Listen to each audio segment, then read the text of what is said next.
کہ میرے ہسبینڈ جو ہیں وہ بہت ہی ان چیزوں کو اچھا سمجھتے تھے، لیکن جب میں اس سیکٹر میں آئی تھی تو تب اتنا اندازہ نہیں تھا کہ ہمیں کس طریقے سے کام کرنا ہے، کیا کرنا ہے. اور اسکولز بھی ایسے بنائے جہاں پر کوئی گورنمنٹ کا اسکول نہیں ہے، ٹیلوں کے اندر اور بہت دور دراز علاقوں کے اندر. وہاں پر ہم نے ٹیچرس کی آئیڈینٹیفائی کیا، بچوں کو آئیڈینٹیفائی کیا جو بچے اسکول نہیں جاتے. پھر ہم نے اس ادارے کو بنایا، سوشل ویلفیئر سے رجسٹرڈ کروایا. اس میں ہمارے جو ایریاز ہیں تھیمیٹک ایریاز، اس میں ہم ایجوکیشن پہ کام کرتے ہیں، ہیلتھ پہ کام کرتے ہیں، ہم چائلڈ رائٹس پہ کام کرتے ہیں، ویمن ڈیولپمنٹ کی بات کرتے ہیں، پھر یوتھ کی کیپیسٹی کے اوپر ہم کام کرتے ہیں. ہمارے ساتھ والنٹیئرس کے تو ایک لاتعداد لوگ ہیں جو ہماری یوتھ ہے، فیمیلز ہیں، لوگ ہیں جو کام کرتے ہیں. ویسے جو آفیشلی کام کر رہے ہیں، جو پیڈ سٹاف ہے، وہ ڈفرینٹ ٹائم میں ڈفرینٹ لوگ ہوتے ہیں. اس وقت کرنٹ جو ہے تقریباً کوئی ہمارے پاس کوئی 24 سے لوگ کام کر رہے ہیں. اچھا میڈم، ایک تھوڑا سا تلخ سوال یہ ہے کہ کچھ لوگ جو ہے 2010 میں ہم نے دیکھا تھا کہ NGOs کے ذریعے راتوں رات امیر بن گئے. بالکل ایسا ہے. تو اس حوالے سے آپ کیا کہیں گی کہ آپ کی NGO جو ہے وہ کس طریقے سے خدمات سر انجام دے رہی ہے، اور کیا اس کا کوئی آڈٹ بھی ہوتا ہے؟ جی، جیسے آپ نے کہا نا کہ 2010 کے فلڈ میں آپ نے دیکھا کہ NGOs راتوں رات امیر ہو گئے. ہاں جی. آپ نے یہ بھی دیکھا ہوگا کہ راتوں رات مشروم کی طرح آرگنائزیشن بنی ہوئی ہے. ایون کہ آرگنائزیشنز نے، بہت سارے اداروں نے پہلے پروجیکٹس لیے، بعد میں آرگنائزیشنز بنائی، اور وہ انہوں نے آئے، انہوں نے کام کیا اور پھر چلے گئے. تو میڈم بہت ساری NGOs کام کر رہی ہیں اور کافی عرصے سے کر رہی ہیں، لیکن ابھی بھی ہمارے ڈسٹرکٹ میں غربت و افلاس اور تعلیم کی کمی ہے.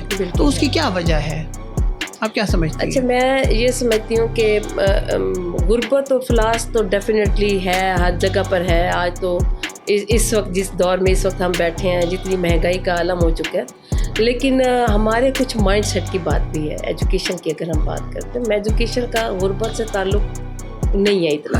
ہماری مائیں اپنے بچوں کو دن میں 50 روپے کی کلفی کھانے کے لیے پیسے دے دیں گی، لیکن وہ ایک مہینے کے لیے 20 روپے فیس نہیں دیں گی، اور وہ کہیں گے جی ہم غریب ہیں. کچھ عرصہ پہلے تک 2.5 کروڑ بچہ جو ہے ہمارا پاکستان میں جو ہے وہ آؤٹ آف اسکول ہے، جس میں سے 1 کروڑ 20 لاکھ بچے ہیں جو آؤٹ آف اسکول ہے.